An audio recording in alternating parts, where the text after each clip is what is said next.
Shalom. Apa kabar teman Tuhan? Luar biasa.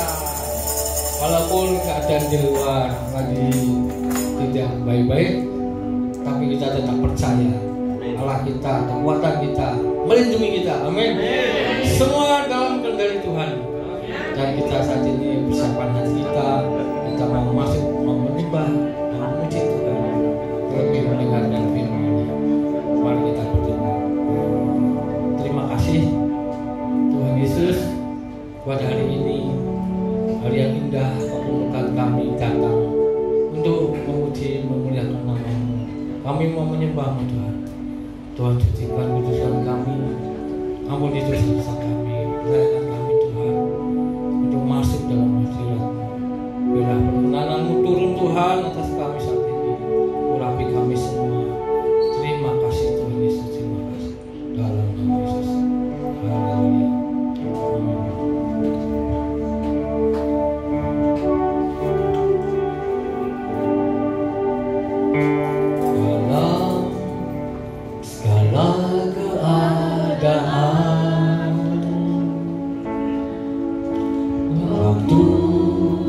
Berlimpah maupun kurang, tetap Yesus yang mempesona hatiku. Dia beri damai dan kesempatan baru di setiap musim kehidupan. Waktu ku kuat maupun lemah, tetap Yesus yang mempesona hatiku. Dia beri damai dan kesempatan baru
Tuhan, terima kasih. Sekali Yesus, tetap Yesus. Apapun yang terjadi dalam hidup kami Tuhan. Sekali Yesus, tetap Yesus.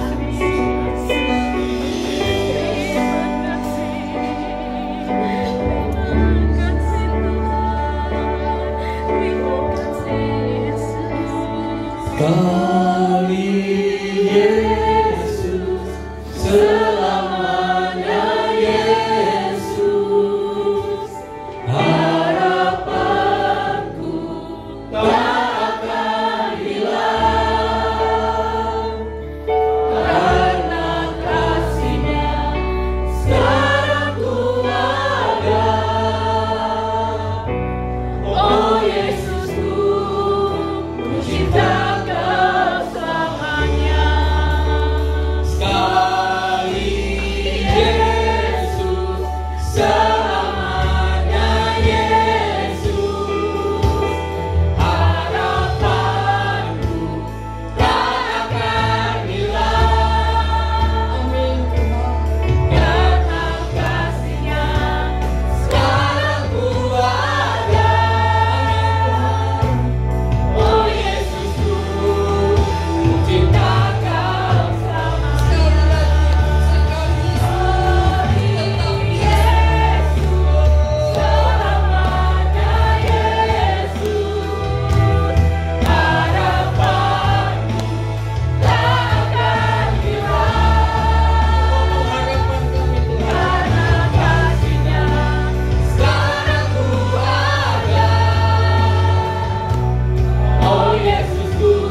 meskipun musuh di depanku,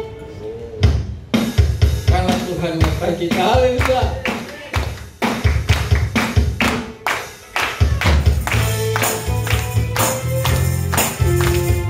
Kita tidak akan takut, karena Tuhan berkuasa. Dia menjaga dan melindungi kita. Haleluya.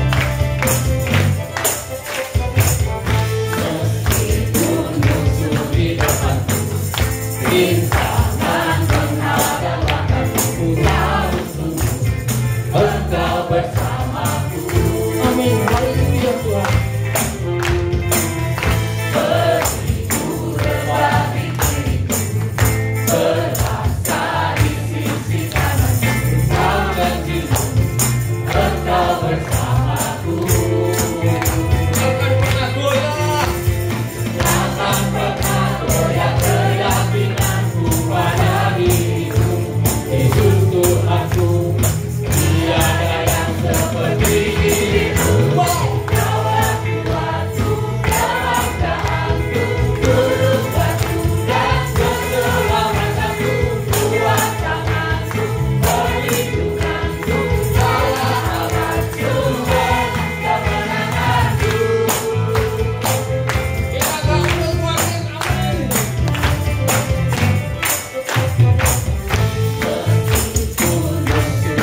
barat sampai timur, menyembah Tuhan kita, Yesus Tuhan. Haleluya. Dari utara ke selatan, terdengar pujian bagi Allah. Dari barat sampai ke timur, nama Yesus disanjung tinggi. Dari pulau-pulau, lembah-lembah, gunung-gunung yang tinggi,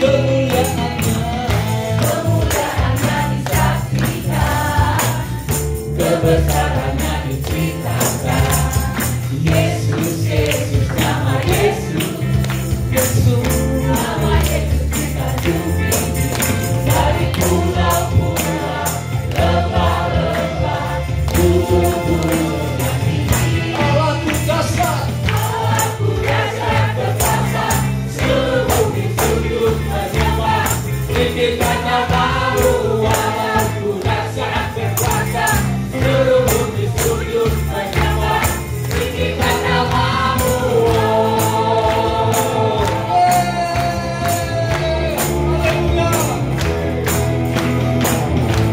Di utara ke selatan, terdengar pujian bagi Allah. Dari barat sampai ke timur, nama Yesus disanjung tinggi. Dari pulau-pulau, lembah-lembah, gunung-gunung yang tinggi, kemuliaannya disaksikan, kebesarannya diceritakan. Yesus, Yesus, nama Yesus, nama Yesus disanjung tinggi. Dari pulau-pulau, lembah-lembah, gunung-gunung yang tinggi. Allahku dasar, Allahku dasar berkuasa, seluruh bumi sujud menyembah. Tinggikan namamu, Allahku dasar berkuasa, seluruh bumi sujud menyembah. Tinggikan namamu, Allahku dasar berkuasa, seluruh bumi sujud menyembah. Tinggikan namamu, Allahku dasar berkuasa, seluruh bumi sujud menyembah. Tinggikan namamu. Allahku dasar dan berkuasa. Mari serahkan haleluya.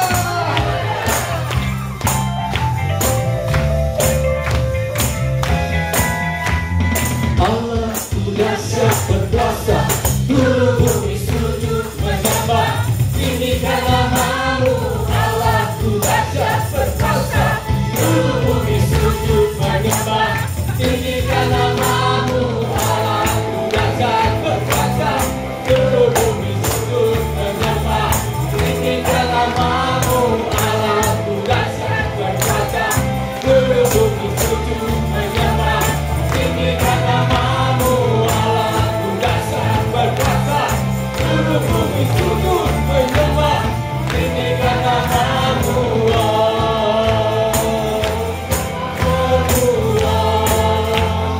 tinggikan namamu, Allahku dasar.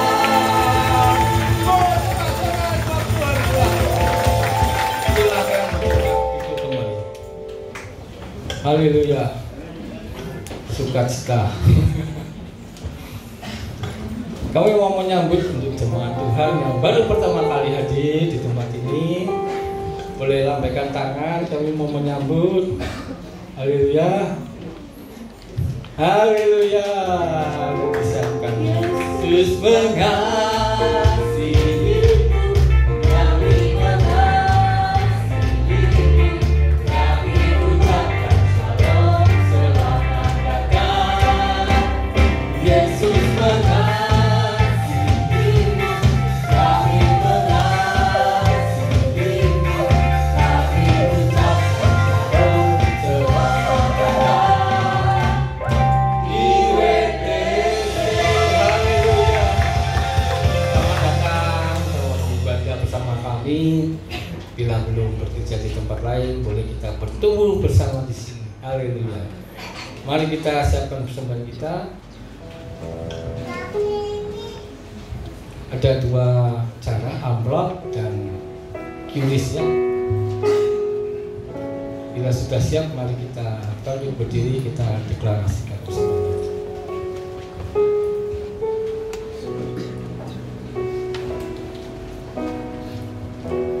Dalam hitungan 1, 2, 3. Pada saat kami membawa persembahan, kami percaya pintu surga terbuka dan berkat kami dicurahkan. Dan nama bisnis, pekerjaan, sekolah, dan kuliah yang lain, kemudahan pun sudah masuk amin dan amin. Semua transaksi terhasil, kasih lama dan baru Tuhan amin amin. Semua bayaran dapat amin. Memiliki rumah di bumi dan surga, menerima hadiah kejutan dan penghargaan. Diberikan jodoh bagi yang belum punya pasangan, keluarga harmonis dan amin amin amin. Semua musuh, penyakit dan hal-hal yang mengalami hidupku, keluargaku, pekerjaan dan bisnisku. Ini adalah waktu memberi persembahan dalam nama Yesus. Haleluya. Amin.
Sekali lagi kita sembah.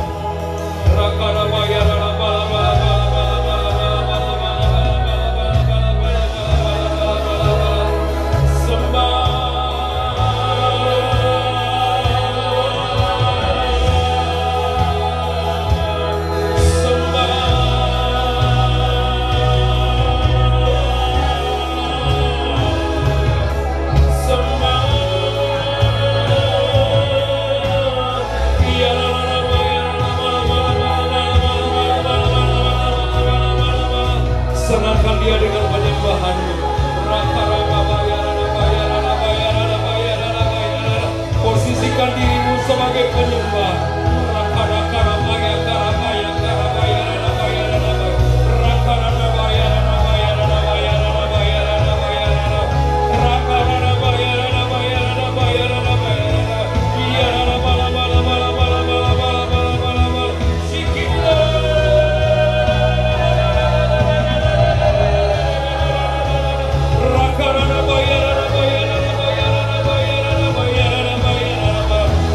Berbahasa roh, getarkan surga dengan bahasa roh.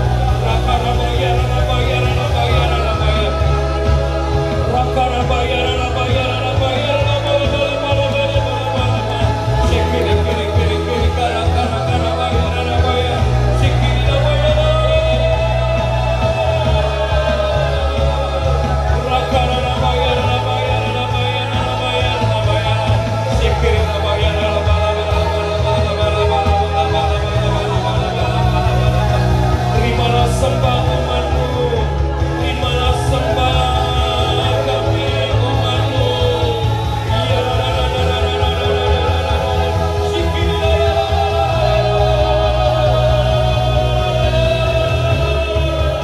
Sebagai dupa yang mati, dupa yang hancur di hadapan matamu.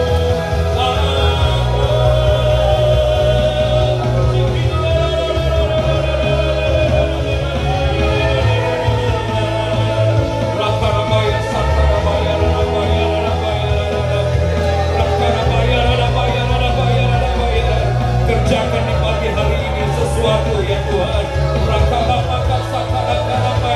Kau yang tahu kebutuhan umatmu.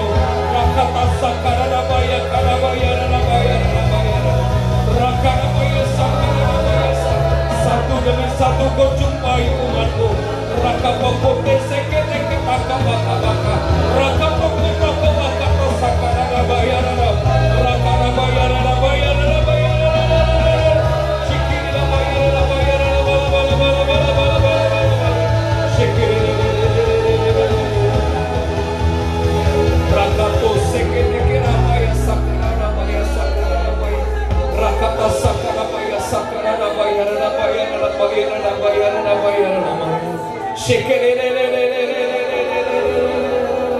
Terus angkat penyembahanmu. Rakata sakana maya sakana maya sakana maya rakata sakana rakata sakana maya rakata sakana maya sembah.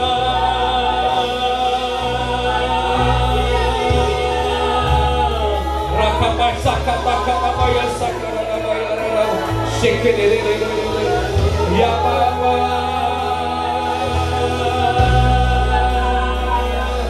ya rakapa sakata kapa sakata kapa ya sakata shikita koto sokoto koro kara kara shikita karapa ya sakata kara ya raka sakata kara mata sakata kara kara shikita kime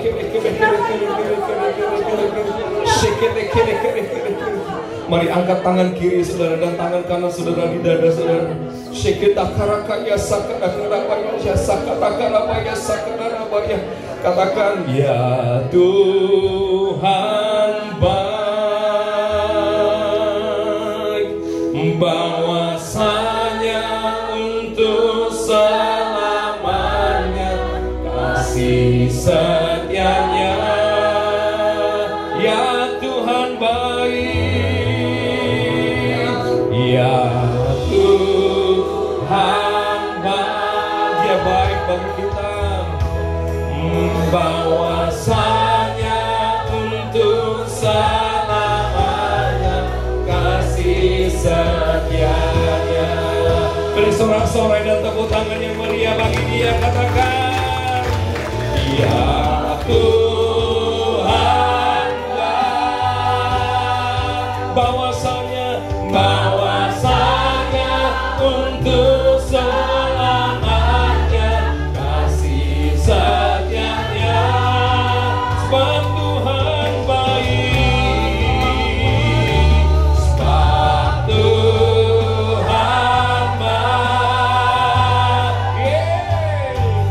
bahwasanya untuk selamanya. Sekali lagi katakan, Dia baik, sebab Tuhan baik, sebab Tuhan baik. Tidak ada jalan-jalannya yang curang, bahwasanya untuk selamanya kasih setianya.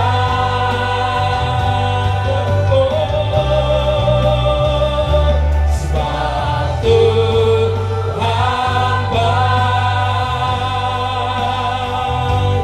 bahwasanya untuk selamanya kasih setianya. Bahwasanya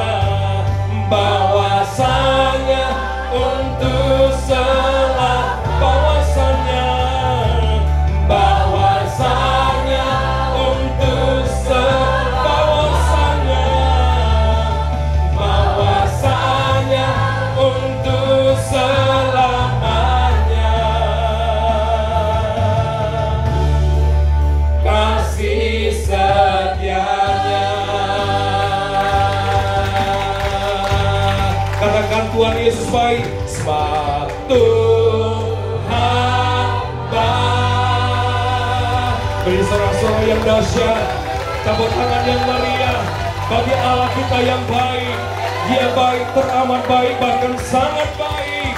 Kami percaya Tuhan, tidak ada jalan-jalan-Mu yang menjadi kecelakaan bagi kami. Tidak ada jalan-jalan-Mu yang jahat. Tidak ada jalan-jalan-Mu yang curang. Karena kami percaya Engkau adalah Bapa kami. Rancangan-Mu adalah rancangan damai sejahtera. Terima kasih Bapa.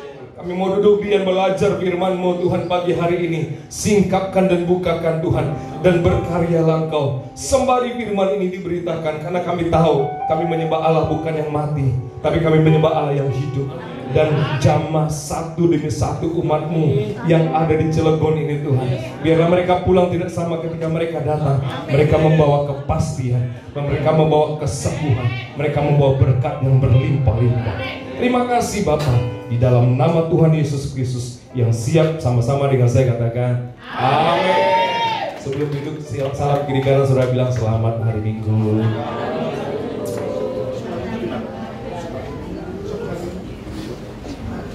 Ya, salam saudara. Ada yang belum kenal saya?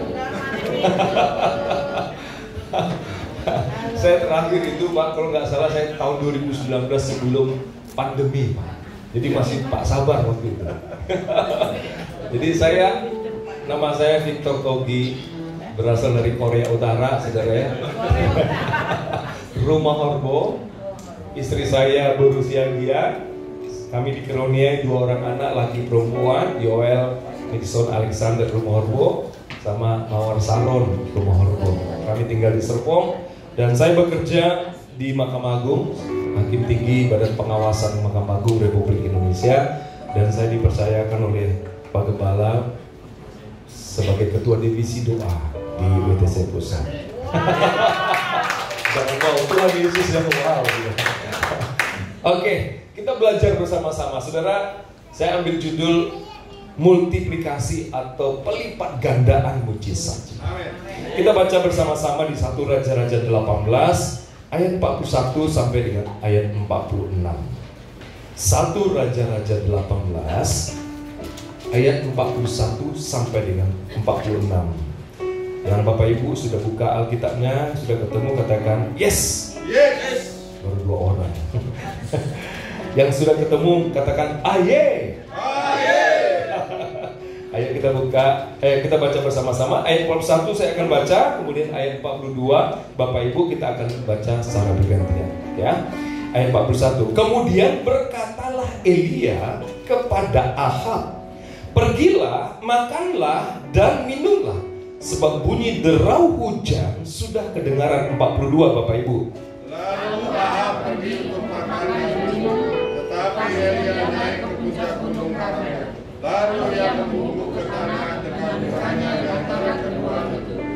Setelah itu ia berkata kepada bujangnya, naiklah ke atas, lihatlah ke arah laut. Bujangnya itu naik ke atas, ia melihat dan berkata, tidak ada apa-apa. Kata Elia, pergilah sekali lagi. Demikianlah sampai 7 kali. 44 Bapak Ibu. Pada hampir 7 kalinya berkatalah bujang itu, wah, awan kecil sebesar telapak tangan di laut. Lalu kata Elia, pergilah katakan kepada Ahab, pasang keretamu dan turunlah, jangan sampai kau terhalang hujan. Maka dalam sekejap mata langit menjadi kelam oleh awan badai, lalu turunlah hujan yang lebat. Ahab naik kereta lalu pergi ke Yezreel. 46 sama-sama. 1, 2 ya. Tetapi kuasa Tuhan berlaku atas Elia. Ia mengikat pinggangnya dan berlari mendahului Ahab sampai ke jalan yang menuju Yezreel. Nah, Bapak Ibu yang dikasihi oleh Tuhan, saya ambil judul khotbah hari ini adalah pelipat gandaan mujizat atau multiplikasi mujizat, saudara ya. Satu mujizat aja itu sudah luar biasa, apalagi multiplikasi mujizat. Nah, tahun 2025 itu adalah tahun Great Harvest atau tahun tuaian yang besar, bukan tuaian yang kecil, tapi adalah tuaian yang besar. Bilang sama dengan saya, tahun 2025 adalah tahun tuaian yang besar. Tepuk tangan yang meriah bagi Allah. Nah, ada 4 jenis tuaian, saudara ya. Ini yang kita baca tadi. Ada 4 jenis tuaian ya. Yang pertama sekali adalah tuaian jiwa-jiwa. Kalau saudara percaya tahun 2025 adalah tuaian jiwa-jiwa, saya percaya Cilegon juga akan menuai. Cilegon juga akan menuai jiwa-jiwa. Amin. Dan yang kedua, tuaian berkat, saudara. Saudara mungkin usahamu kecil hari ini, mungkin kerselmu kecil, mungkin modalmu kecil, tapi saya percaya 2025 itu menjadi usaha yang besar, kersel yang besar, berkat yang besar. Kemudian yang kedua, yang ketiga adalah tuaian buah roh. Karakter saudara itu semakin hari makin serupa dengan Kristus. Dan yang keempat adalah tuaian di bumi. Nah saudara, kalau satu orang bertobat itu kira-kira mujizat apa tidak? Mujizat. Kalau satu keluarga bertobat itu mujizat apa tidak? Mujizat. Kalau satu kampung bertobat itu mujizat apa tidak?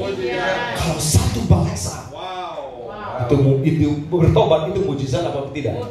Itu bukan hanya mujizat tapi multiplikasi mujizat.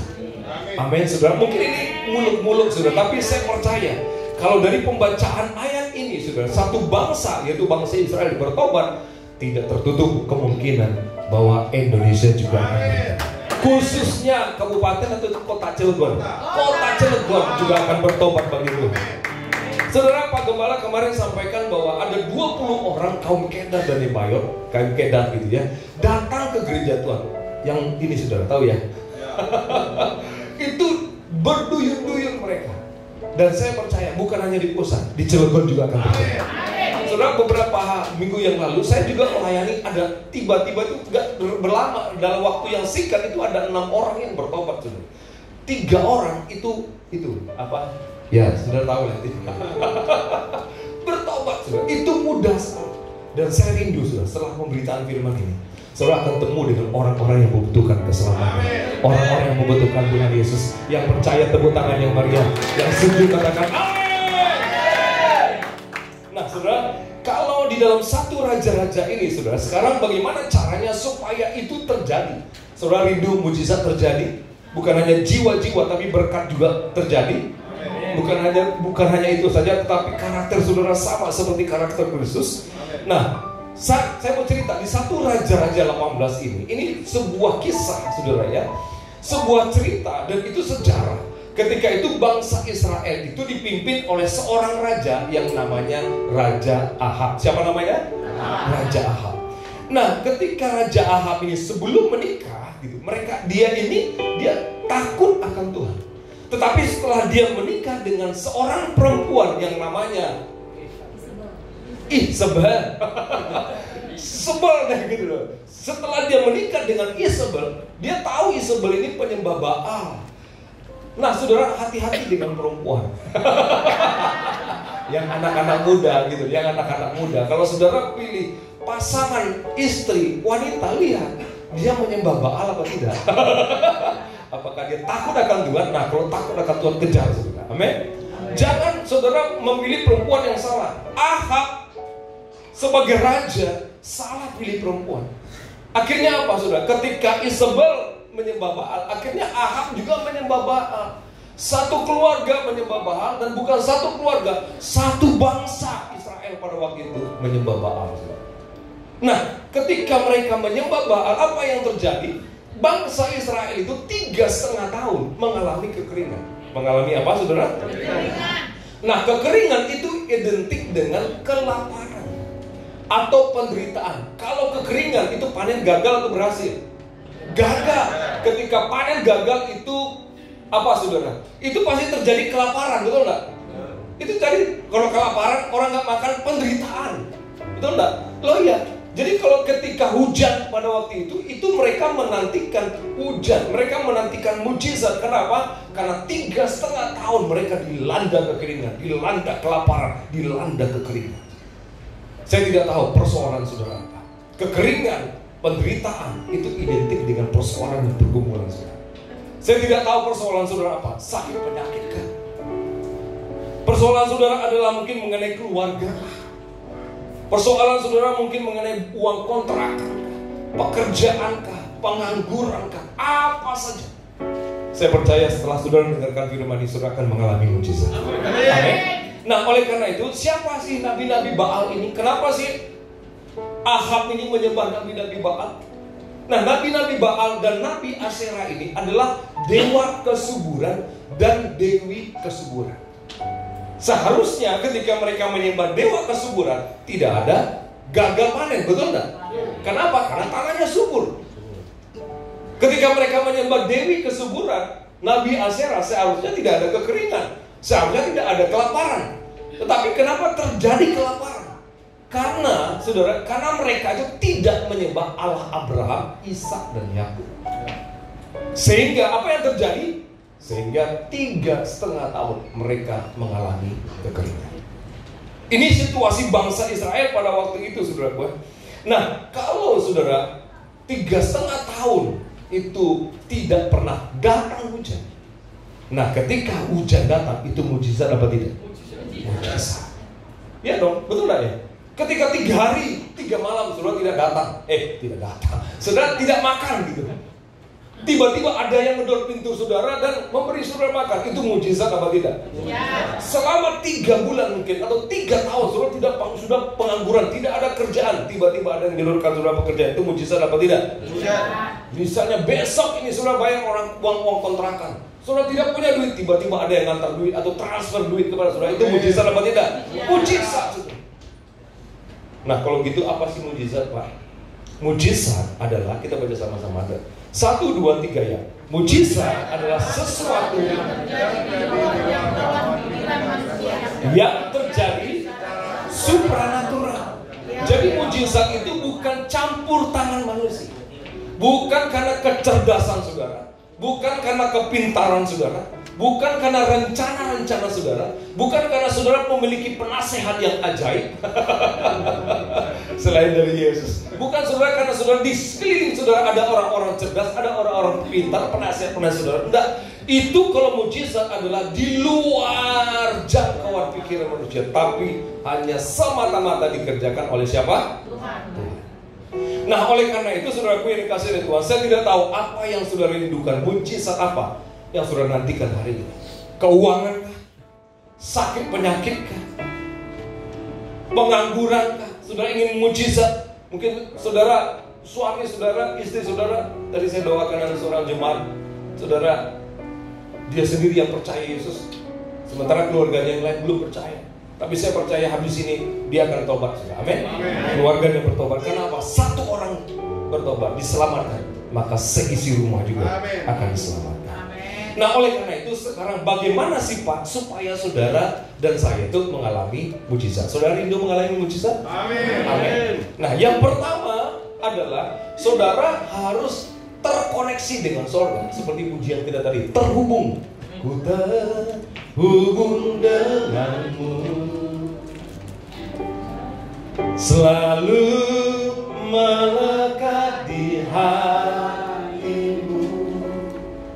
Firman-Mu itulah hidupku yang berdaulat atasku. Saudara dan saya harus terkoneksi dengan surga. Kenapa sih kita harus terkoneksi? Kenapa sih kita harus terhubung dengan surga? Karena saudara dan saya itu berasal dari surga. Saudara bukan berasal dari Medan. Saudara bukan berasal dari Cilegon. Saudara bukan berasal dari Bekasi. Saudara bukan berasal dari Semarang. Enggak, saudara dan saya itu berasal dari surga. Tepuk tangan yang mulia. Oleh karena saudara berasal dari surga, maka sekalipun kita ada di muka bumi ini, saudara dan saya harus melakukan sesuai dengan prinsip-prinsip surga. Oh iya dong, karena kita berasal dari surga, jangan gunakan prinsip dunia. Kalau saudara gunakan prinsip dunia, saudara akan mati. Saudara akan struggle. Kenapa? Karena kita berasal dari surga. Karena itu prinsip-prinsip surga saudara harus pegang. Ya, oleh karena itu saudaraku, Elia ini adalah lambang pribadi atau lambang gereja yang selalu terkoneksi dengan surga. Nah, apa cirinya orang yang terkoneksi dengan surga? Orang yang terkoneksi dengan surga, dia selalu menerima firman. Dia selalu menerima firman. Nah, waktu itu, ya, ketika bangsa Israel mengalami kekeringan, Tuhan itu bicara kepada Elia. Di ayat yang pertama, 1 Raja-Raja 18, ayat yang pertama. Saya akan bacakan bagi Bapak Ibu ya. Dan sesudah beberapa lama, datanglah firman Tuhan. Jadi firman Tuhan itu datang sama Elia. Dan dalam tahun ketiga, apa yang dibilang Tuhan? Elia, pergilah, perlihatkanlah dirimu kepada Ahab, sebab aku hendak memberikan apa? Hujan ke atas muka bumi. Nah, Elia ini adalah lambang gereja yang terkoneksi dengan surga. Dan saudara, saya berharap saudara setelah mendengar firman ini, saudara selalu terkoneksi dengan surga. Jangan terputus koneksi saudara dengan surga. Karena apa?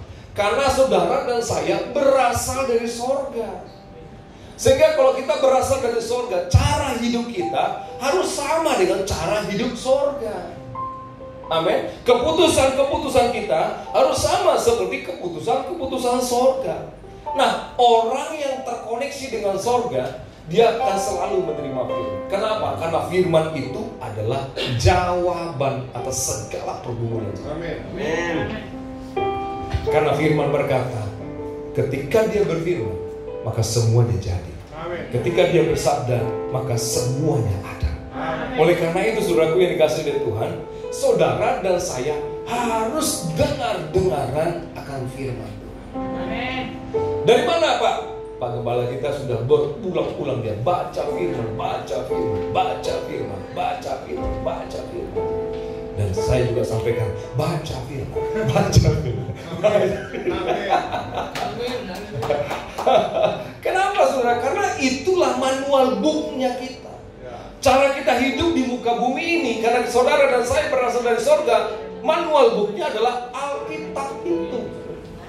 Saudara nggak bisa, jangan baca yang lain, baca Alkitab. Kalau saudara ingin berhasil, Pak, bagaimana kalau saya tidak bisa mendengarkan suara Tuhan, Pak? Dengarkan gembalamu, dengarkan Pak Yuda. Amin. Dengarkan Pak Yuda. Tapi saya percaya sekali, saudara berapa banyak yang rindu mendengarkan suara Tuhan? Boleh labaikan tangan. Loh, yang lain nggak rindu ya? Atau saudara bertanya, Pak, memang benar? Memang bisa Pak kita mendengarkan suara Tuhan? Bisa, sangat bisa. Karena firman Tuhan bilang begini, domba-dombaku mendengarkan suara gembala. Saudara coba saudara pikir, kenapa sih Tuhan itu mengidentikan kita itu seperti domba? Kenapa tidak seperti kuda? Hai kuda-kudaku, dengarkanlah suara gembala. Kan kuda lebih kuat, atau gajah-gajah. Kenapa domba-domba itu binatang yang lemah, betul enggak? Tapi saudara tahu nggak, kekuatan domba itu adalah di pendengarannya. Ketika dia dengar suara gembalanya, dia aman. Tapi kalau dia lari nggak dengar suara gembalanya, mati. Kenapa? Musuh mengintai dia. Kenapa? Dia adalah binatang yang paling lemah. Saudara dan saya itu manusia, ciptaan Tuhan yang paling lemah. Kekuatan kita ketika kita dengar suara Tuhan. Yang percaya tepuk tangan yang meriah. Yang percaya katakan amin. Oleh karena itu ada seorang hamba Tuhan, dia bilang gini, John Anadora. Kita baca sama-sama. 1, 2, 3 ya. Bahwa satu-satunya keterampilan, keahlian yang harus dikuasai dan akan bertahan, bahkan menang di hari-hari terakhir adalah apa? Kemampuan untuk mendengarkan suara Tuhan. Saudara pertanyakan apa saja sekarang ini, saudara masalah apa, tanya sama AI bisa dijawab. Betul nggak? Mau ChatGPT, mau DeepSeek, itu bisa dijawab apa saja. Tapi satu hal yang tidak bisa dijawab, masa depan saudara. Masa depan saudara ada di tangan Tuhan. Amin. Oleh karena itu dengarkan suara Tuhan. Pak, saya sebenarnya saudara, Tuhan itu sudah janji bahwa domba-dombaku mendengarkan suara. Tapi kenapa kita sering kali nggak dengar? Karena telinga kita itu budek. Telinga rohani maksudnya. Kenapa budek? Karena coba kita baca Yesaya 50 saudara, ayat 4. Yesaya 50 ayat 4. Sudah ketemu? Oke, apa namanya? HP. Nah, kita baca sama 1, 2, 3 ya.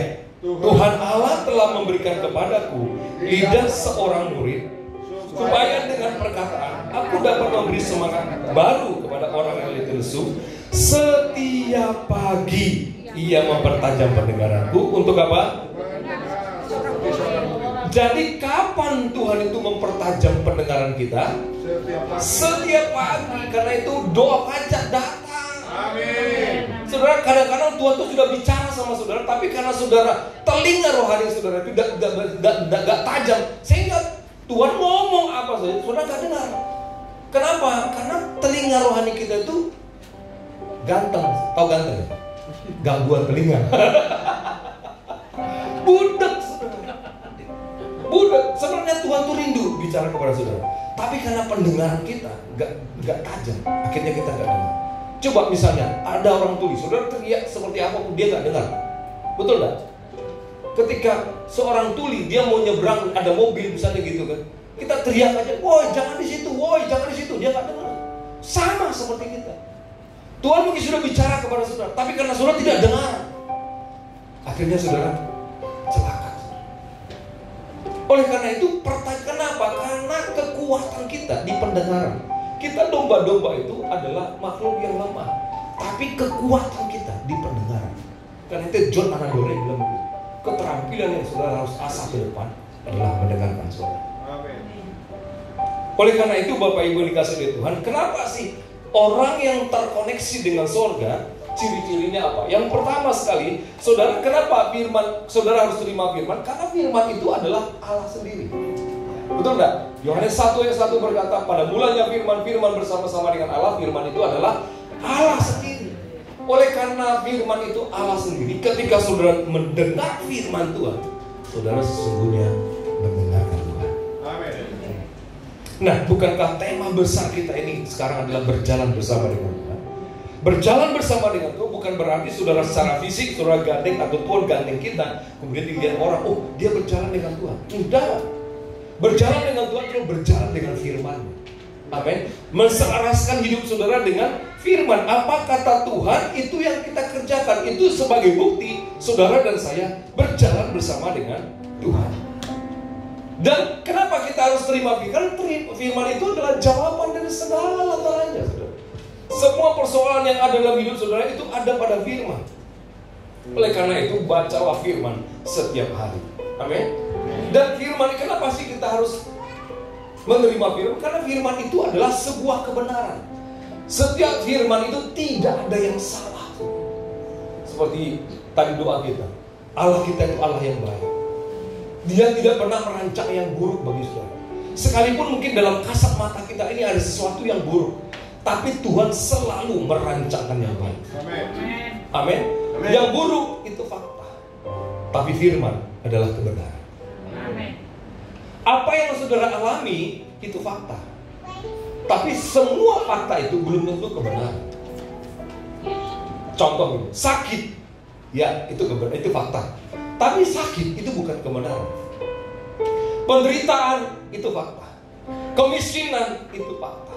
Kekeringan itu fakta. Tapi itu bukan kebenaran. Paham maksud saya?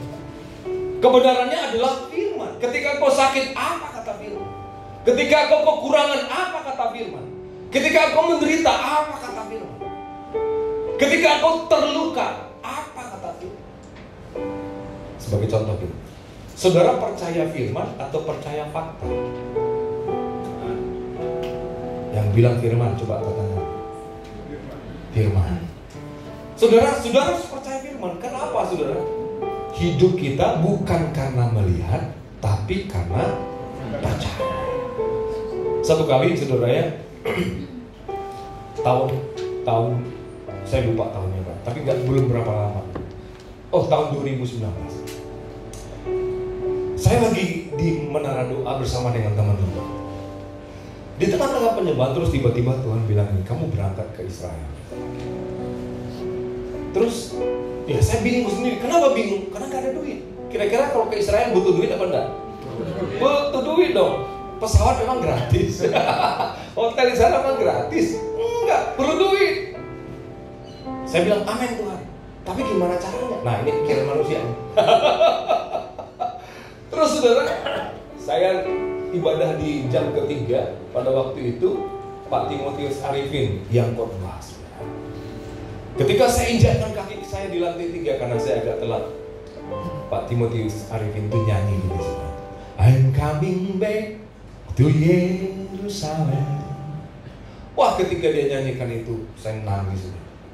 Berarti benar nih, saya akan berangkat ke Israel. Tapi gimana caranya? Nah ini pikiran manusia lagi sudah. Saya pulang ke rumah, saya cerita sama istri saya, Ma, aku akan berangkat ke Israel. Istri saya bilang, gimana caranya? Saya bilang, saya juga nggak tahu. Loh, duit nggak ada. Loh, kami kan terbuka, keuangan kita, saya istri terbuka, nggak ada duit. Saudara percaya firman berangkat ke Israel atau percaya nggak ada duit? Ya, jujur. Jujur, kadang-kadang kita diperhadapkan dengan hal seperti itu. Betul nggak Bapak Ibu? Loh, Tuhan bilang oleh bilu-bilunya aku sembuh, sementara aku sakit. Betul nggak Bapak Ibu? Di dalam kekayaan dan kemuliaan aku akan mencukupkan segala kekayaan, kebutuhanmu, keperluanmu menurut kekayaan dan kemuliaan Tuhan. Tapi aku kekurangan itu Tuhan. Firman Tuhan berkata demikian, faktanya demikian. Saudara, satu kali terus tiba-tiba 2 minggu setelah saya dapat firman, saya juga nggak ngerti gimana caranya. Nggak mungkin saya pinjam. Tiba-tiba ada seorang telepon saya 2 minggu setelah dapat firman itu. Pak Victor, siap? Pak Victor mau ke Israel ya? Siap, dia. Ya udah, Bapak berangkat aja, saya bayarin. Saudara, itu firman. Saudara persoalan saudara apa? Tangkap firman. Firman itu bisa logos, firman yang di Alkitab itu saudara, bisa juga firman rema. Amin. Firman iman itu timbul dari pendengaran akan firman Kristus. Pendengaran akan firman rema. Apa yang saudara dengar itu adalah firman Tuhan. Sekalipun faktanya beda, nggak apa-apa. Tapi sering sekali, termasuk yang ngomong ini, dapat firman, gimana caranya?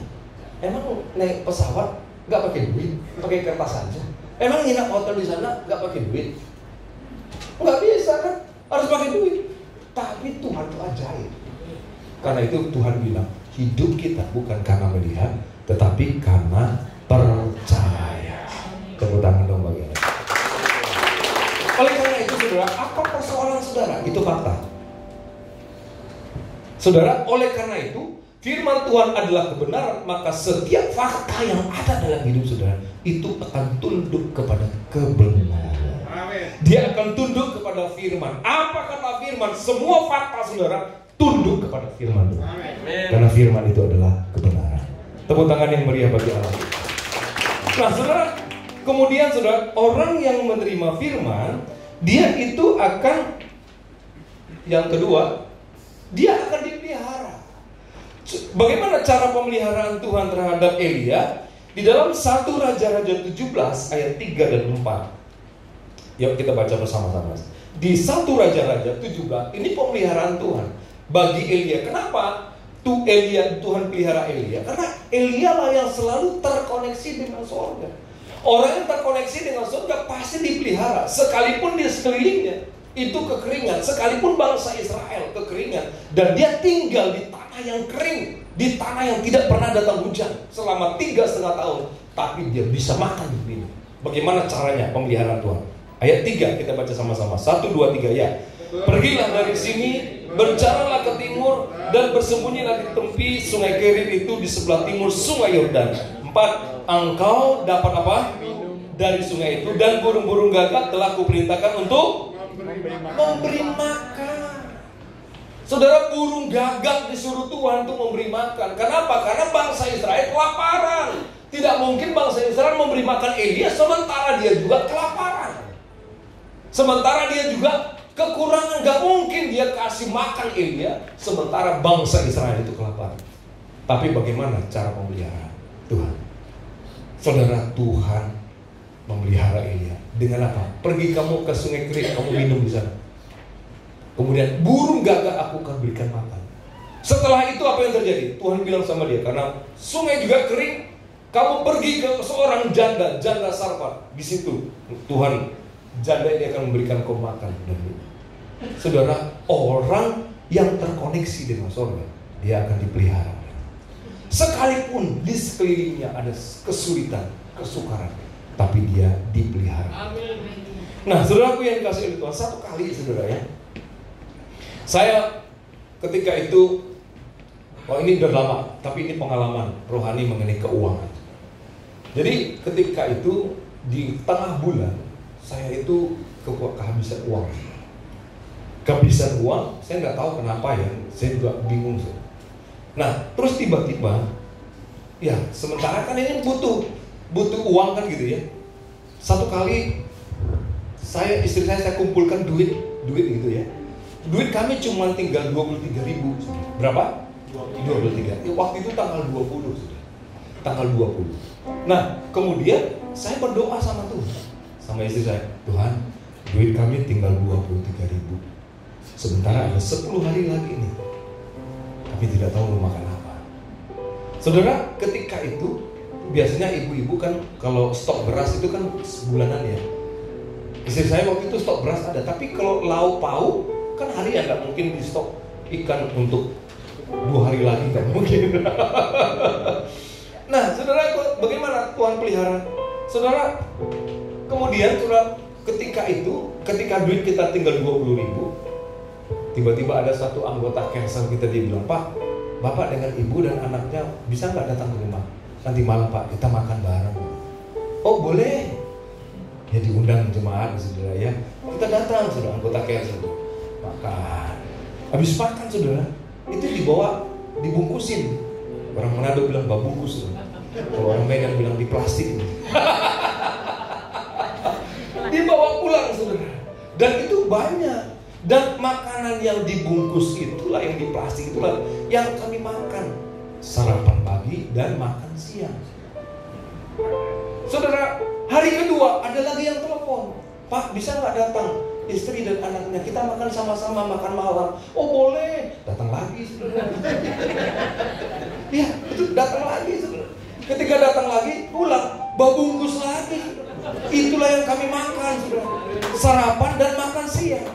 Hari ketiga gantian lagi. Ini gak janjian orangnya, ganti-ganti orangnya. Datang ya Pak, datang, makan-makan, pulang, babungkus lagi. Itu yang kami makan, sarapan dan makan siang. Sampai tanggal 30 itu gantian satu-satu. Tepuk tangan dong bagi anak itu. Kemudian saya tunggu saudara tanggal 1. Kok gak ada yang telepon? Kira-kira kenapa saudara? Karena sudah gajian. Tepuk tangan yang meriah bagi orang yang terkoneksi dengan saudara. Saudara jangan takut, saudara pasti dipihak.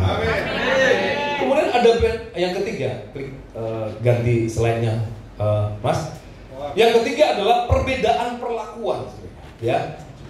Ada perbedaan perlakuan, iya kok. Elia sekalipun ada di bangsa yang kering, di tanah yang kering, di tanah yang kelaparan, tapi Elia dibuat beda dengan bangsa yang lain, dengan bangsa Israel. Begitu juga saudara dan saya, sekalipun di sekeliling saudara ada kelaparan, bukan berarti egois, enggak saudara ya. Tapi inilah cara Tuhan, saudara, cara Tuhan untuk memelihara saudara. Cara Tuhan membedakan saudara. Orang yang terkoneksi dengan Tuhan, dia akan selalu dibedakan dengan yang lain. Amin. Dibedakan. Ya. Oleh karena itu saudaraku, saudara kejarlah Tuhan, dengarkan suara Tuhan. Amin. Supaya apa? Supaya ada perbedaan perlakuan. Bukan kita egois, enggak. Orang lain menderita, orang lain bangkrut, saudara dan saya berhasil. Amin. Itu bukan berarti gimana ya, kita berarti syukurin, enggak. Itu membuktikan bahwa Tuhan membuat perbedaan. Lewat perbedaan itulah maka saudara bisa melayani. Ikut Tuhan dong, ikut Tuhan supaya berhasil. Nah itu saudara. Jadi saudaraku, orang yang terkoneksi dengan surga, dia dibedakan, perlakuannya beda. Nah, kemudian yang kedua, bagaimana supaya saudara mengalami mujizat, pelipat gandaan mujizat. Yang kedua, melakukan sesuai dengan apa yang Tuhan firmankan. Nah, ayat 2, 1 Raja-Raja 18 ayat 2, ketika di ayat 1 Tuhan berkata kepada Elia, perlihatkanlah dirimu kepada Ahab. Apa yang dilakukan oleh Elia? Elia di ayat 2, dia memperlihatkan dirinya kepada Ahab sebab kelaparan itu berat di Samaria.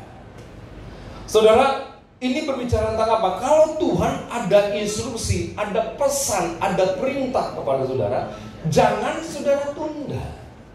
Atau jangan saudara abaikan. Ya, jangan saudara tunda, apalagi diabaikan atau pura-pura nggak tahu. Jangan saudara. Kenapa? Ketika Tuhan berfirman itu sebuah kepercayaan. Katakan bersama saya, kepercayaan. Ketika Tuhan berfirman itu sebuah kepercayaan. Kenapa? Kenapa dia tidak berfirman kepada orang lain? Kenapa kepada saudara? Karena saudara itu dapat dipercaya. Oleh karena itu saudaraku, Elia dia langsung memperlihatkan dirinya kepada Ahab. Karena Tuhan berjanji kalau engkau memperlihatkan dirimu kepada Ahab, maka aku akan menurunkan hujan ke muka bumi. Jadi sasarannya adalah, yang dia minta adalah mujizatnya adalah hujan. Betul nggak ya? Hujan supaya apa? Supaya tanah yang kering itu bisa subur dan bisa panen saudara ya. Nah, Elia langsung memperlihatkan dirinya kepada Tuhan. Satu kali saudara ya. Ini saya mengabaikan firman. Saya cerita ini supaya saudara jangan seperti itu. Nah, jadi tahun 2019 itu saya waktu ibadah sama seperti ini. Saya berdoa juga ketika saudara dengarkan firman, saudara dapat sesuatu dari Tuhan. Amin. Nah, ketika saya ibadah terus tiba-tiba Tuhan tuh bilang sama saya begini, kamu buka usaha 2019. Hitung-hitung sekarang 6 tahun. Saudara, 2019 Tuhan bilang buka usaha. Terus saya bilang, Tuhan buka usaha apa? Saya kan udah kerja.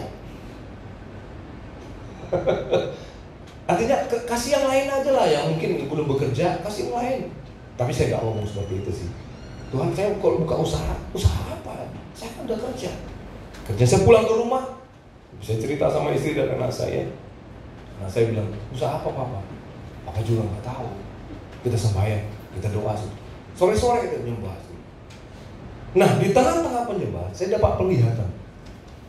Penglihatan itu, ada seorang anak kecil yang lagi belajar jalan. Tiba-tiba terjatuh. Ketika terjatuh, terus saya gendong. Begitu saya gendong, saudara, dan saya rasa tidak ada beban, sekalipun ada yang saya gendong. Nah, saudara, tiba-tiba itu hilang dari penglihatan saya. Terus saya cerita sama anak istri saya. Mereka juga gak paham apa artinya. Saya cerita sama Pak Gembala. Bu Flora bilang gini, kamu buka daycare. Tahu daycare ya? Tahu daycare? Tahu. Karena itu mengenai anak-anak. Kemudian saya cerita sama istri saya, Pak, aku nggak punya passion di sana. Saya bilang, kalau mama nggak punya passion, apalagi aku kan ada kerja. Saudara, tenggelam lah itu. Tahu tenggelam ya? Diabaikan. Kenapa? Karena nggak paham. Karena itu. Saudara, satu kali kami berangkat ke Israel. Ini kan bulan Maret kemarin. Pak Gembala itu ketika kalau kita berangkat sama Pak Gembala itu pagi-pagi itu pasti doa. Jam 4 morning call, siap-siap, jam 5 sudah doa, nyembah. Pak Gembala bilang gini, kalau saya sudah lupa nih, kalau saudara dapat instruksi dari Tuhan, dapat visi dari Tuhan, kemudian saudara abaikan, saudara sama dengan mengaborsi firman Tuhan. Waduh, ketika saya dengar itu saya nangis, Tuhan, saya nggak ngerti, saya bodoh. Betul kan? Padahal saya udah lupa, saya lupain lagi tuh. Tapi Tuhan ingatkan, saya kejar. Akhirnya saya kerjain. Saya bilang sama Pak Gembala, Pak, saya mulai dari mana? Saya nggak ngerti nih. Pak Gembala bilang, kerjakan apa yang bisa kau kerjakan. Sekalipun mungkin belum itu, tapi kerjakanlah. Ya sudah, saya kerjakan pelan-pelan gitu. Saudara, kalau hari ini saudara diingatkan, saya percaya ada beberapa orang di antaramu, Tuhan sudah memberikan perintah kepadamu, sudah memberikan instruksi kepadamu, tapi engkau abaikan. Pak Gembala bilang, kalau engkau abaikan, saudara mengaborsi firman Tuhan. Bahaya, saudara. Mengaborsi firman Tuhan itu berarti membunuh Tuhan sendiri, karena firman itu adalah Allah kita. Nah, saudaraku yang dikasih oleh Tuhan, kemudian saya bertobat, saya akan lakukan Tuhan. Saya tidak mau mengabaikan firman. Sama seperti Elia, ketika dia perlihatkan dirimu, dia langsung perlihatkan. Kemudian yang ketiga, pertobatan. Bagaimana supaya terjadi pelipat gandaan? Yang ketiga adalah lakukan pertobatan. Elia, kenapa Elia? Dia Tuhan tunjuk Elia supaya memperlihatkan dirinya kepada Ahab, karena Tuhan ingin pertobatan satu bangsa.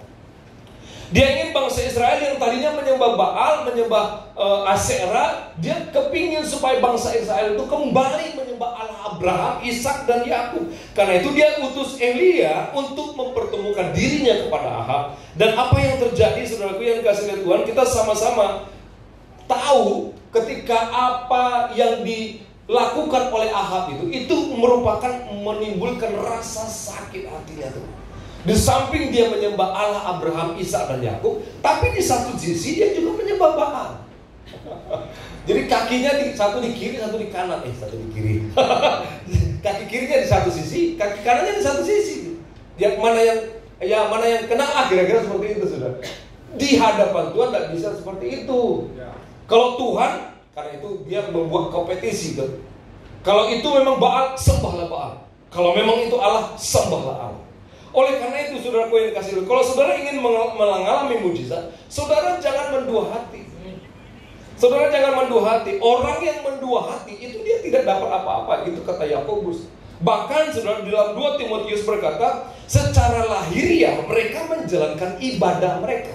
Mereka datang ke gereja, mereka berdoa, tetapi dari satu sisi mereka juga pergi ke tempat berhala-berhala, ke tempat-tempat yang mencari pesugihan,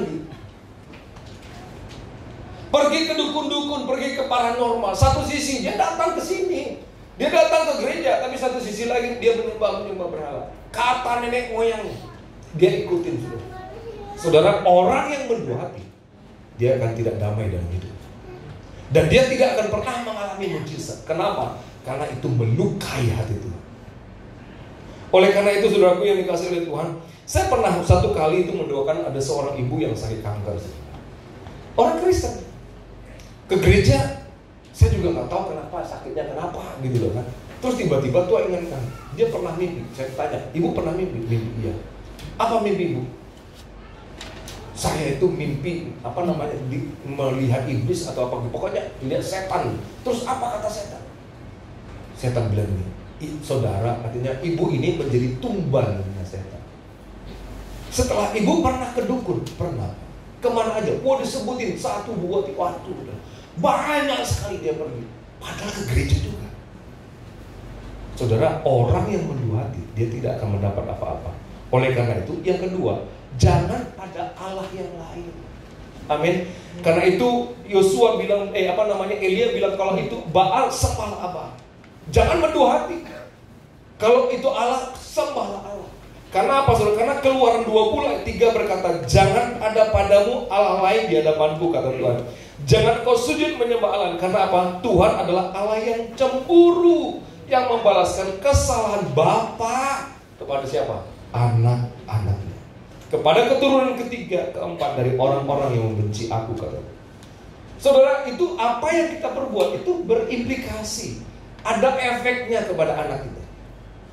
Satu kali Tuhan itu mau menghukum Salomo. Saudara tahu Salomo papanya siapa? Daud. Jadi satu kali Salomo itu bersalah di hadapan Tuhan. Ketika Tuhan ingin menghukum Salomo, Tuhan itu ingat papanya, Daud. Waduh, aku mau menghukum Salomo, tapi gara-gara Daud papamu, akhirnya aku tidak jadi menghukum Salomo. Saudara, mau tidak saudara seperti itu? Kita tidak berdoa supaya anak kita berdosa, berdoa anak kita bersalah, enggak. Tapi jangan-jangan kalau dia bersalah, ingat saudara, akhirnya Tuhan tidak jadi hukum anak kita. Jadi saudara, jangan mendua hati. Senggol kiri kanan saudara bilang jangan mendua hati. Ya mungkin saudara tidak menyembah di batu-batu, di pohon-pohon, berhala-berhala gitu loh kan. Bahkan ke mana masa paranormal. Tapi ada jenis berhala yang lain, saudara. Seorang hamba Tuhan dia bilang gini, kita baca ya, 1, 2, 3 ya. Berhala adalah apa yang kita kejar, apa yang kita inginkan, apa yang kita nikmati, hasrat yang terbesar yang kita kejar dalam hidup kita. Yang menerima. Saudara, kalau ibadahmu terganggu dengan pekerjaanmu, berhala. Kalau ibadahmu terganggu karena pelajaranmu, berhala. Kalau ibadahmu terganggu karena kesibukanmu, karena hobimu, berhala. Ada satu lagi hamba Tuhan, Timotius kalian dia bilang, sama-sama kita baca, 1, 2, 3 ya. Hati manusia pabrik penyembahan berhala. Berhala zaman modern itu bisa karir kita, uang kita, pekerjaan kita, keluarga, anak-anak, bahkan pencapaian kita, pelayanan kita, aktivitas kita, semua yang kita kejar lebih dari Tuhan, berhala. Tidak usah saya terjemahkan lagi ya. Hati yang namanya manusia, kita semua manusia tuh. Itu hati kita itu produk berhala. Hati-hati. Ada orang tidak mau ibadah kenapa? Karena hobinya. Wah, hari Minggu itu enak sepedaan, Pak. Hari Minggu itu enak bulu tangkisan, Pak. Minggu depan kan masih bisa juga ibadah. Di sini nggak ada. Di luar sana tuh. Sini orangnya rajin-rajin ya, Pak. Rajin aja di sini. Itu mah di luar, saudara. Di luar. Saudara, jangan sampai seperti itu. Satu kali saya mimpi, saudara ya. Ini bulan Maret yang lalu. Saya itu lagi khotbah, kemudian saya turun ke bawah. Saudara. Saya turun ke bawah. Kemudian saya cerita tentang pertobatan. Saudara, kenajisan, bertobatlah. Dosa itu merupakan pelanggaran akan firman Tuhan. Saya cerita tentang pertobatan, bertobat. Kemudian saya lihat mimbar, saudara ya. Ini mimbar ini kosong. Kemudian saya cerita lagi pertobatan. Satu-satu naik, saudara. Satu-satu naik. Saudara, teman-teman yang melayani di atas ini, saudara harus doakan. Dan saudara, teman-teman yang melayani di atas ini, hidupmu harus kudus. Kalau tidak, bagaimana saudara bisa memberikan api kepada jemaat sementara apimu padam? Saudara, hari-hari ini, kalau saudara ingin melihat mujizat, saudara harus bertobat. Amin. Senggol kiri kanan saudara, bertobat dulu bilang. Kalau sama orang Medan jangan bilang gitu. Kalau sama orang Medan bilang, kau bertobat, kau aja lah bertobat, ngapain kau ajak orang lain? Gitu orang Medan. Tapi Medan yang belum bertobat. Kalau sini mah orang Medan mantap. Tepuk tangan dong bagi Allah kita. Haleluya. Nah, saudara yang dikasih Tuhan, kemudian saudara ketika itu saudara ya, Maka Tuhan menyuruh Elia membuat sebuah kompetisi, membuat sebuah pertandingan lah istilahnya. Kan di dalam 1 Raja-Raja 18, 23, ayat 24, saya akan baca Bapak Ibu. Namun baiklah, diberikan kepada kami 2 ekor lembu jantan. Biarlah mereka memilih seekor lembu, memotong-motong, menaruh ke atas kayu api.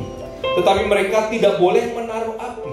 Aku pun akan mengolah lembu yang seekor lagi, meletakkan ke atas kayu api, dan juga tidak akan menaruh api. Kemudian biarlah kamu memanggil nama Allahmu, dan aku pun akan memanggil nama Allahku atau namaku. Jadi dibuat Elia sebuah kompetisi. Diambillah 2 ekor lembu, 1 untuk Baal, 1 untuk Elia. Dipotong-potong, ditaruhlah saudara ya di atas di atas kayu api. Ditaruhlah di atas kayu api. Dan Elia berkata, siapa yang menyambar sapi atau lembu ini dengan api Tuhan, dengan api, maka dia akan menyembah Baal atau menyembah Allahnya Abraham. Nah, kesempatan pertama diberikanlah kepada Baal. Kemudian mereka taruh lembu. Kemudian mereka berdoa. Mereka menari-nari, bahkan ada yang menoreh-noreh lagi tubuhnya sudah sampai berdarah. Tapi Allahnya Baal enggak bergeming. Bahkan Elia mengejek. Coba lebih keras lagi, mungkin dia lagi tidur. Mungkin dia lagi badminton. Coba lebih keras. Mereka lebih keras lagi, tapi enggak terjadi apa-apa. Kemudian Elia, karena sudah kesempatan pertama diberikan kepada Baal, enggak terjadi apa-apa. Kemudian yang kedua, kesempatan Elia taruh juga lembu di atas kayu api. Kemudian dia korek di sekelilingnya, membuat parit. Kemudian disiram pakai apa? Pakai air. Saudara, kemudian Elia berdoa. Ketika Elia berdoa, maka lembu yang ada di atas kayu api itu disambar oleh api. Bus, habis. Kemudian apa yang terjadi? Karena Elia menang dalam kompetisi, maka semua bangsa Israel bertobat mengenal Allah Abraham, Ishak. Saudaraku yang dikasihi oleh Tuhan, maka ketika bangsa Israel bertobat pada waktu itu, nah apakah hujan sudah turun?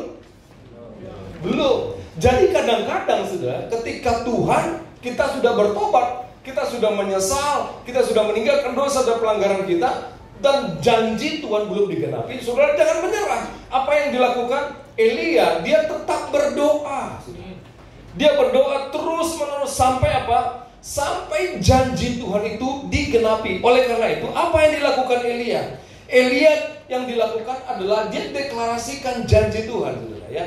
Karena itu ketika Tuhan belum menggenapi janjinya, saudara katakan, deklarasikan apa yang Tuhan janjikan. Saya percaya sekali, Elia dia bilang, Tuhan, aku sudah memperlihatkan diriku kepada Ahab, dan semua bangsa Israel sudah bertobat. Tapi Tuhan, janjimu, hujan belum turun. Dia berdoa terus, saudara. Deklarasikan janji Tuhan. Ada 4 janji Tuhan untuk gereja kita. Bangsa-bangsa akan datang, raja-raja akan datang, anak-anak rohani akan datang, dan kekayaan bangsa-bangsa akan datang. Deklarasikan itu terus untuk gereja kita. Secara pribadi, kalau saudara terima firman Tuhan, deklarasikan firman itu. Itu sebagai bukti bahwa saudara itu percaya kepada Tuhan. Nah, ada seorang hamba Tuhan yang bilang ini, Rick Warren, Tuhan tidak pernah tergesa-gesa, selalu apa? Tepat waktu.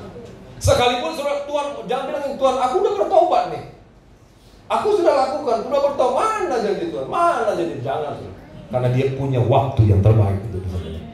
Nah, kemudian saudara, apa yang dilakukan Elia? Dia bertobat, dia naik ke puncak gunung, ke tempat yang tinggi.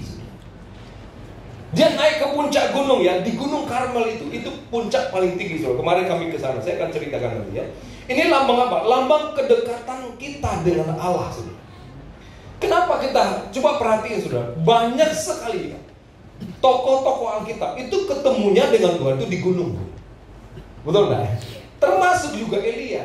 Dia naik ke puncak gunung. Kenapa dia nggak di bawah aja nunggu Tuhan? Karena dia tahu perjumpaan dia dengan Tuhan di puncak gunung. Sebagai contoh, Gunung Sinai. Kenapa si Musa harus ketemu dengan Tuhan itu di puncak Gunung Sinai untuk menerima 10 perintah Tuhan? Kenapa nggak di lembah saja? Sudah, kenapa harus sampai ke atas? Sampai kemarin tuh waktu kami Israel kan kami ke sana tuh. Terus ada satu orang bilang, kenapa sih ya Musa itu, kenapa Tuhan itu ketemu sama Musanya harus ke puncak gunung? Kalau di bawah aja kan kami nggak perlu naik ke atas gitu. Kenapa? Karena naik ontak tuh 1,5 jam. Sampai di atas nggak bisa ontak, saudara. Itu naik tangga 750 tangga sampai ke atas. Saya sama istri saya nomor 2, saudara. Sampai ke atas, nomor 2 dari belakang. Iya Allah, saudara. Kan kenapa sih? Karena perjumpaan kita itu dengan Tuhan di puncak gunung. Itu artinya menara di tempat yang tinggi. Seperti Gunung Sinai, kemudian Gunung Moria, tempat Abraham mempersembahkan Ishak. Kenapa harus puncak gunung? Kenapa nggak di rumahnya saja? Kemudian Gunung Karmel seperti ini nih. Kenapa Elia harus naik ke puncak Gunung Karmel? Kenapa nggak bisa di bawah aja? Karena disitulah tempat perjumpaan umat Tuhan dengan Tuhan. Kemudian Gunung Nebo, gunung apa lagi? Gunung Tabor, Gunung Zaitun, dan gunung-gunung yang lain. Tempat perjumpaan saudara dengan Tuhan adalah di tempat yang tinggi. Lambang kedekatan. Amin. Nah, yang kedua, arti tinggi itu adalah punya waktu pribadi dengan Tuhan. Saudara dan saya harus memiliki waktu pribadi dengan Tuhan. Dan saudara harus sungguh-sungguh merendahkan diri. Saudara, perhatikan bagaimana Elia ketika dia berdoa, dia itu seperti itu, artinya kepalanya sampai ke tanah di antara apa? Di antara lututnya. Itu membuktikan bahwa dia itu sungguh-sungguh berdoa, menantikan janji Tuhan. Semua sudah dilakukannya. Dia sudah memperlihatkan dirinya kepada Ahab. Dia sudah membuat kompetisi. Kemudian bangsa Israel bertobat, tapi hujan belum juga datang. Dia berdoa sungguh-sungguh di hadapan Tuhan. Saudara, kalau janji Tuhan belum digenapi, doalah sungguh-sungguh. Amin. Kemudian yang kelima, saudara, bertekunlah menantikan apa yang Tuhan firmankan. Orang yang bertekun, saudara, dia akan tetap di puncak gunung. Artinya dia tetap di menara, saudara. Dia tetap ada di tempat yang mati. Bukan mati, di tempat yang tinggi, saudara. Saudaraku, kenapa bujangnya Elia? Saya kasih nama Anto aja ya. Tadi saya kasih nama Anto. Jadi bujangnya Elia namanya Anto. Saudara, jadi ketika Elia naik ke puncak gunung, Antoknya itu di bawah. Dari mana saya tahu? Karena dipanggil kan. Anto, kamu naik ke atas. Antok naik ke atas. Kamu lihat, apakah sudah ada awan sebesar telapak tangan? Karena aku sudah lihat dan aku sudah dengar daerah hujan akan datang. Anto lihat, karena di depan itu laut Mediterania. Di atas Gunung Karmel, di bawahnya itu laut. Dia lihat. Dia bilang sama Elia, enggak ada. Kemudian Elia doa lagi. Anto naik atau turun? Pasti tidak lihat, dia turun. Kemudian dipanggil, Anto, kamu naik. Anto naik lagi. Kamu lihat enggak? Yang kedua kali. Enggak ada tuh. Enggak ada dia. Kamu gimana sih? Aku enggak lihat. Dia turun lagi, Elia doa lagi. Sampai berapa kali? 7 kali. Saudara, yang ke-7 kali dia baru lihat. Pertanyaannya gini, saudara, kenapa Elia bisa lihat, si Anto nggak bisa lihat? Karena Anto ini naik turun. Kadang dia agresif sama Tuhan, kadang dia loyo. Kadang-kadang dia semangat, kadang-kadang dia nggak semangat. Kadang-kadang datang 2 fajar, minggu depan nggak datang lagi. Kadang-kadang ikut menara, hari ini minggu depan nggak datang lagi. Orang yang seperti itu nggak akan bisa melihat mujizat. Tepuk tangan yang meriah bagi Allah. Saudara harus ada tetap di puncak gunung. Dan apa yang saudara lakukan? Fokus dengan janji Tuhan. Jangan kemana-mana, saudara. Klik yang kedua, mas. Itu saudara dan saya itu harus fokus kepada janji Tuhan. Jangan kemana-mana. Jangan seperti Anto, saudara. Elia ini cukup baik gitu. Untung dia. Kalau siapa Anto ini naik, kamu gak lihat? Enggak. Kau matamu kemana? Elia gak ngomong seperti itu. Tapi dia sabar 7 kali, saudara. Anto naik turun. Saudara, jangan sampai Pak Yuda sudah lihat mujizat. Saudara, mana Pak? Nggak ada Pak. Nggak ada Pak. Tapi Pak Yuda bilang, matamu kemana? Nggak mungkin. Pasti Pak Yuda sabar. Doa lagi Pak Yuda, yo berdoa. Dipanggil lagi. Sudah lihat belum? Pak Yuda doa lagi sampai 7 kali. Akhirnya mujizat terjadi. Tepuk tangan yang meriah bagi Allah. Saya jemput saudara bangkit berdiri. Saya akan cerita, ini kesaksian saudara. Saudara, di tanggal 29 Desember yang lalu, saya minta kunci ya. Saya minta untuk main musik maju ke depan. Saudara, ketika tanggal 29 tahun 2024 kemarin, kita lagi doa bersama-sama dengan teman-teman ibadah raya. Di tengah-tengah penyembahan pada waktu itu, Tuhan tuh bilang sama saya, kamu urapi para pendoa. Para pendoa ada di sini, saya bisa minta maju ke depan. Para pendoa bisa maju ke depan ya. Kemudian saudara, ketika itu, oke Tuhan saya akan doakan. Saya akan urapi mereka. Nah, sampai di menara doa, kita lagi nyembah saudara. Kita nyembah, terus saya tanya sama Tuhan, Tuhan ini pengurapan apa? Tuhan gak jawab. Kemudian ya karena Tuhan gak jawab, saya terus nyembah. Kemudian saya bukalah tutup minyak urapan. Ketika saya buka tutup minyak urapan, saudara, itu Tuhan bilang sama saya bahwa tahun 2025 penyertaan Tuhan semakin nyata. Terus saya bertanya, emang tahun 2024 gak nyata penyertaan Tuhan? Saudara, saya enggak, ya udah, saya nangis waktu saya urapin mereka satu persatu. Setelah saya urapin mereka satu-satu, saudara, di tengah-tengah pengurapan itu, Tuhan tuh perlihatkan kepada saya itu awan sebesar telapak tangan. Saya bilang dalam hati saya, loh, apa hubungannya penyertaan Tuhan tahun 2025 semakin nyata dengan awan sebesar telapak tangan? Ternyata, saudara, kalau tahun 2024 itu saudara lihat awan sebesar telapak tangan. Tapi tahun 2025 Tuhan bilang dalam sekejap mata awan sebesar telapak tangan itu menjadi hujan. Kalau mungkin saudara berkata, mungkin cancelmu kecil di tahun 2024, tapi Tuhan bilang bahwa tahun 2025 dalam sekejap mata cancel menjadi besar. Mungkin modalmu kecil, usahamu kecil di tahun 2024, tapi di tahun 2025 modalmu, usahamu akan menjadi besar.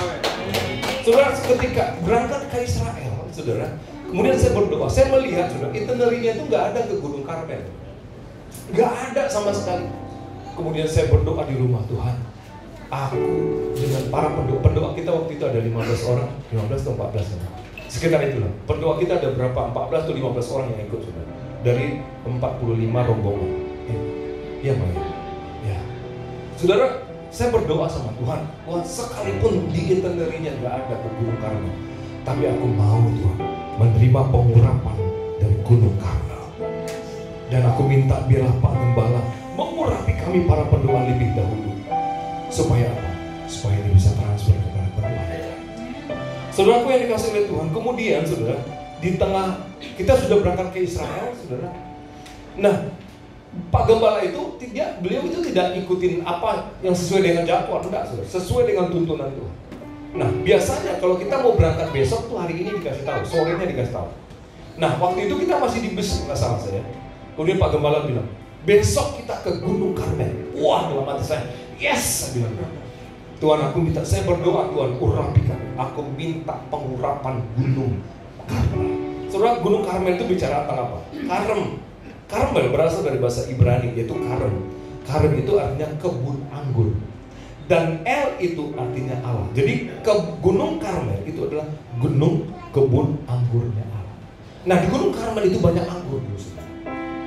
Nah, hari ini saya akan rilis apa yang kami terima, pengurapan Elia.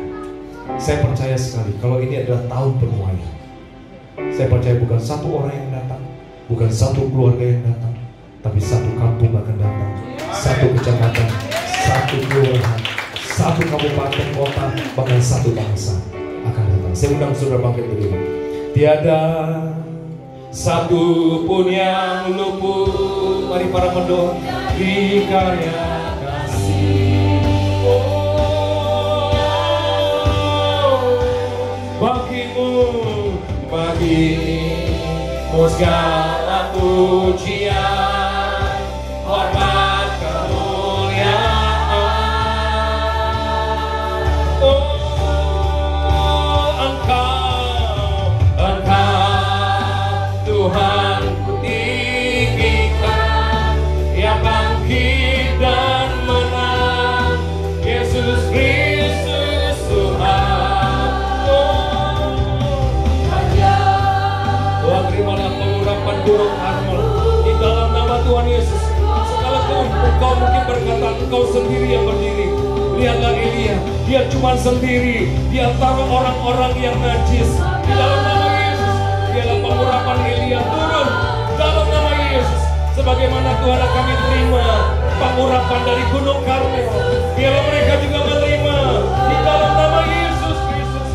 Di dalam nama Yesus, terima kasih, terimalah pengurapan Elia, terimalah pengurapan gunung Karmel di dalam nama Yesus. Haleluya. Engkau Tuhan. Saya minta para pendoa doakan, pilih salah satu di mana engkau Tuhan gerakkan, doakan mereka. Tiada satu pun yang luput dari karya kasih. Angkat kedua tanganmu. Rakato sekete kere kara kara kara bayar. Rekere kere kere kere kere kere kere bayar bayar. Sikiri la la la la la la la la. Ya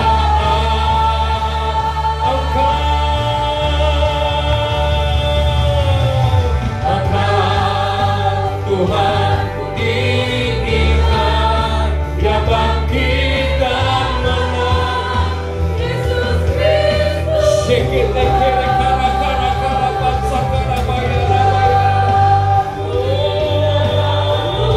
takut kalau kau berdiri sendiri, sama seperti Elia, dia cuma sendiri di antara bangsa yang najis, di antara bangsa yang berdosa.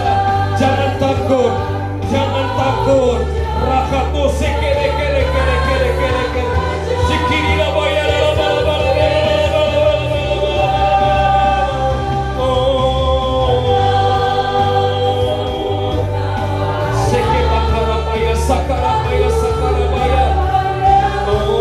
Yesus Kristus Tuhan, Yesus Kristus Tuhan. Mari sekali lagi angkat kedua tanganmu. Terima pengurapan dari gunung Karmel, dari gunung kebun anggurnya Allah. Rakato sekete kere kara kara baya sakara baya. Jangan takut kalau engkau sendiri. Sekalipun engkau sendiri di antara orang-orang yang najis, tapi Tuhan akan pakai engkau di dalam nama Tuhan Yesus. Di masa-masa tua yang ini, di dalam nama Tuhan Yesus Kristus, apa yang ada padamu jangan engkau abaikan. Jangan engkau abaikan, sekalipun itu kecil. Mungkin yang ada padamu kecil hari ini, tapi percayalah sesuatu yang besar akan terjadi di tahun ini. Mungkin penghasilanmu kecil di tahun 2024, tapi kami percaya Tuhan dalam sekejap mata sebagaimana firman-Mu, penghasilan kami yang kecil di tahun 2025 menjadi penghasilan yang besar. Mungkin berkat kami kecil di tahun 2024, tapi kami percaya dalam sekejap mata di tahun 2025 menjadi berkat yang besar. Sekalipun usahamu kecil di tahun 2025, usaha kami menjadi besar. Sekalipun kersermu kecil di tahun 2024, tapi dalam sekejap mata kersermu akan menjadi kerser yang besar. Gerejamu mungkin kecil di tahun 2024, tapi Tuhan berjanji dalam sekejap mata di tahun 2025 menjadi gereja yang besar, menjadi gereja yang kuat di dalam nama Yesus. Rakato sekete kiri karapaya sakana baya sakana. Lepaskan mujizat hari ini ya Abah. Rakata sakana baya sakana baya nana baya nana baya. Rekete kere kere kere kere kere kere kere. Tiada satu pun yang luput dari karya kasih. Kerjakan Tuhan, kerjakan ya Abah. Rakabas sekete ketoko poko pasakaka. Nikiri la bayar la bayar la bakara ba. Ya, katakan lagi tiada, tiada, tiada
kehadiran-Mu Tuhan. Kami merasakan urapan-Mu begitu dahsyat, begitu luar biasa atas setiap kami. Dan kami menerima pengurapan dari Gunung Karmel Tuhan. Kami percaya Tuhan kebun-kebun-Mu dicurahkan atas jemaat-Mu, atas setiap kami yang hadir di siang hari ini Tuhan. Terima kasih untuk berkat-Mu Tuhan. Terima kasih Tuhan untuk hamba-Mu Pak Victor Tuhan yang sudah menyampaikan isi hati-Mu Tuhan. Biarlah Engkau memakai hamba-Mu lebih dahsyat lagi Tuhan. Baik di dalam pelayanannya, baik di dalam pekerjaannya, dalam keluarga rumah tangganya, bahkan dalam bisnisnya Tuhan. Urapi Tuhan, berkati lebih dahsyat lagi Tuhan. Begitu juga dengan Ibu Rohana dan kedua anaknya juga Tuhan. Engkau berkati, Engkau lindungi Tuhan. Kami percaya Tuhan, Engkau yang terus memimpin, Engkau yang terus melawat mengurapi hamba-Mu, Engkau yang memakai hamba-Mu lebih dahsyat lagi Tuhan. Sehingga kemuliaan nama-Mu terus semakin hari semakin naik, semakin dinyatakan atas pelayanan Pak Victor di dalam nama Tuhan Yesus Kristus. Kalau sebentar Pak Victor juga akan kembali ke Tangerang, Tuhan pimpin, Tuhan lindungi, Tuhan jagai Tuhan di perjalanan. Tutup bungkus dan kuasa darah Tuhan Yesus Kristus. Terima kasih Bapak untuk setiap kami juga yang sudah hadir Tuhan untuk beribadah. Kami percaya kami pulang dengan membawa berkat yang berkelimpahan Tuhan. Di tahun Great Harvest ini Tuhan, kami percaya berkat-berkat-Mu melimpah atas umat-Mu di tempat ini. Terima kasih Tuhan. Sebelum kami kembali, biarlah berkat-Mu menyertai kami dan kami siap menerima berkat yang daripada-Mu. Mari arahkan hati angkat kedua tangan. Tuhan memberkati Engkau dan melindungi Engkau. Tuhan menyinari Engkau dengan wajah-Nya dan memberikan Engkau kasih karunia. Tuhan menghadapkan wajah-Nya kepadamu dan memberikan Engkau damai sejahtera. Sekarang pulang dan terimalah berkat yang terbaik dari Allah Bapa di surga.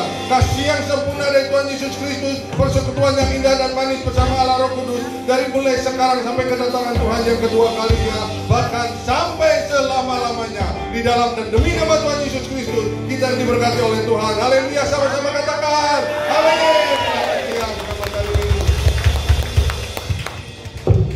Bisa bagi tisu apa tak, Ibu?